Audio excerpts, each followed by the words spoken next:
attacks. Britain's National Air Traffic Service says it has identified and remedied a technical failure that caused widespread disruption across Europe. Hundreds of flights have already been cancelled on one of the country's busiest travel days of the year. Many passengers have faced severe delays. Major carriers, including British Airways, say they're working to assess the impact.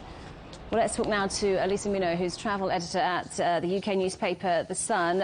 Good to have you with us on the programme, Lisa. What happened? What caused this problem? Well, this was a problem with the planning systems, the automatic planning systems that air traffic control uses. It went out about 8:30 this morning, or went down about 8:30 this morning, and it normally has about 4 hours that it can continue running before they have to start inputting the flight plans manually. And that meant that it was really restricting the amount of airlines that could be actually overflying, landing, or taking off from UK airports. Now, that was resolved about 3:30 or 3:50 this afternoon, but that is still going to have a huge impact on what was the busiest weekend of travel since the pandemic for the UK. So this is a problem that originated in the UK, but it's also affected flights right across Europe, hasn't it? It has, yes, because what you've got here is overflights. It was literally any flight that was either landing, taking off, or flying over the UK was impacted by this. We've seen huge numbers of cancellations and some very significant delays. And I anticipate that this is going to carry on into next week as the many thousands of people, in fact, 1 million people were due to be either taking off or landing in the UK today.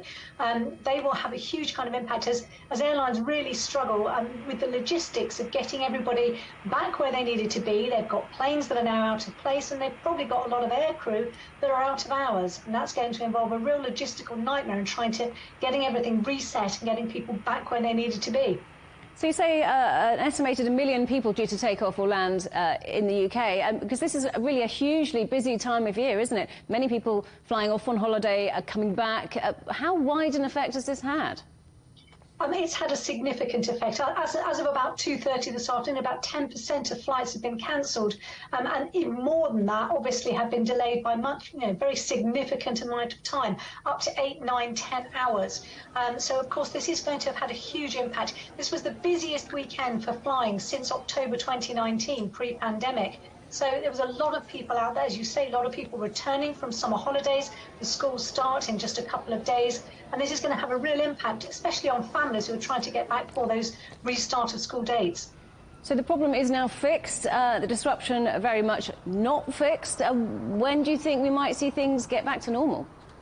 I anticipate it's going to take at least a day, if not longer, before things are really back to normal. But I think we're still going to see residual delays and cancellations both tomorrow and the following day as airlines try to scramble to get people back, to get people where they were meant to be, and also their own crews. We've got crews, and that's what's saying is having an impact across Europe. So you've got the likes of Ryanair, EasyJet, they're pan-European airlines, and obviously any plane that is out of place, or crew that's out of place, is going to have an impact across their entire network. Lisa Minot from The Sun newspaper, good to talk to you.